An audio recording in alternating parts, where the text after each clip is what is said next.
उत्तराखंड में हुए अंकिता भंडारी हत्याकांड को लेकर हर तरफ चर्चाएं होती हैं। जी हां, अंकिता भंडारी के केस में रोजाना कुछ न कुछ सामने आता है और अब अंकिता हत्याकांड में पोस्टमार्टम करने वाले एम्स के associate professor doctor Ravi Prakash Mishra ने कोर्ट में गवाही दी।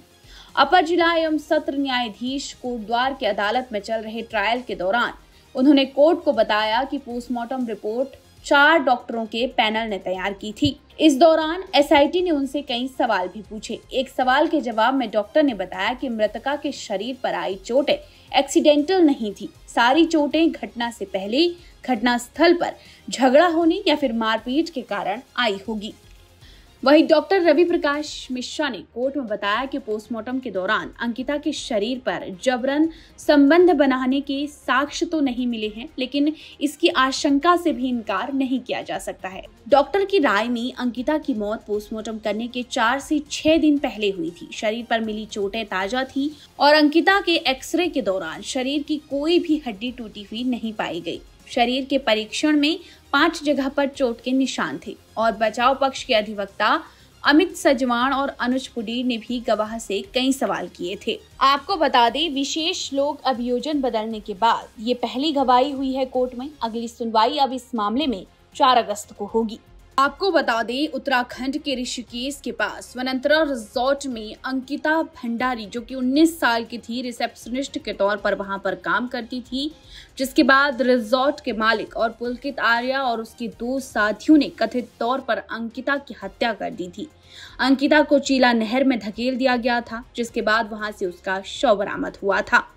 जांच में पता चला था कि अंकिता भंडारी की हत्या तीनों आरोपियों ने की। उन्होंने अंकिता पर कुछ वीआईपी मेहमानों को अतिरिक्त सेवाएं देने का दबाव डाला था, जिस पर लड़की ने इनकार किया था तो उसकी निर्मम हत्या कर दी गई थी और तब से लेकर आज तक ये केस लगातार चल रहा है। आज डॉक्टर्स के बयान थे जिन्होंने पीएम किया था, जो एम्स के डॉक्टर थे, उनमें से एक डॉक्टर के बयान दर्ज हो पाए और जो डिटेल्ड पीएम रिपोर्ट आई थी उन्होंने वो सारी चीज़ें रिपीट की। उन्हें क्रॉस एग्जामिन भी किया गया।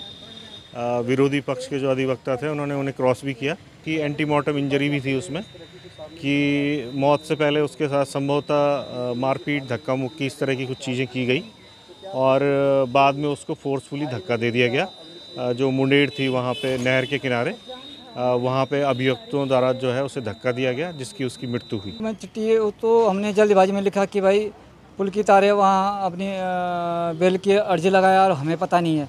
ये हमें कम से कम पता तो पड़ना चाहिए। अब पता कहाँ से पढ़ना है हमें जानकारी नहीं, लेकिन हमने सीधे अपने डीएम साहब के लिए लिख दिया। डीएम साहब ने फॉरवर्ड कर दिया सीएम साहब के। तो हमें सीएम साहब से ये कहना चाहता हूँ कि जब ये बिल की बार या किसी भी चीज़ की एप्लीकेशन लगा रहा है, हाई कोर्ट या लोअर कोर्ट या सुप्रीम कोर्ट, तो कम से कम हमें पता पड़ना चाहिए। हाँ, वैसे तो 99% इसको बेल नहीं मिलेगी। अगर 1% भी बेल मिलेगी इसको, अगर इस जेल से छूटता है तो पूरी उत्तराखंड की जनता इसको 20 चौराहे पे मारेगी बुरी तरह से।